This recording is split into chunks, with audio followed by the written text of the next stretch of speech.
పవన్ కళ్యాణ్ గారు ఎవరూ అనుకోలేదు ఒక కానిస్టేబుల్ కొడుకు ఏ ఎస్ఐయో ఇదో అవుతారు, కానీ ఒక నాయకుడే కూర్చున్నాడు, ఒక పార్టీని స్థాపించాడు. సో ఆయన కూడా ఇతర రాజకీయాల్లో వేలు పెట్టే ప్రయత్నాలు చేస్తున్నారు కాబట్టి ఆయన జాతకం ఏ విధంగా ఉండబోతుంది? అందరూ పవన్ కళ్యాణ్ గారి ఉత్తరాషాఢ నక్షత్రం అని చాలా ఉధృతంగా ఈ వేణుస్వామి లాంటి వాళ్ళు ఎవరెవరో చెప్తూ ఉన్నారమ్మా. కానీ వాస్తవంగా అయింది పుష్యమి నక్షత్రం.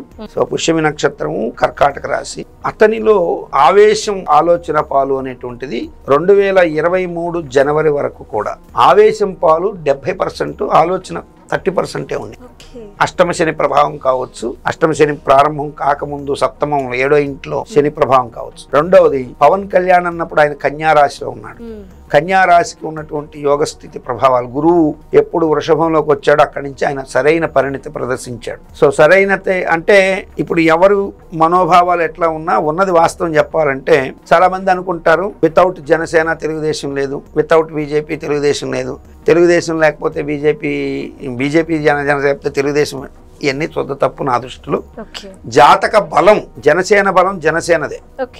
జనసేనకి ఇండిపెండెంట్ గా ఇప్పుడు వాళ్ళు ఒకవేళ నిజంగా పోటీకి వెళ్ళుంటే జనసేనకి ఆ సీట్ల కంటే ఇంకొంచెం బెటర్ సీట్లు వచ్చి ఉండేవి, నో డౌట్.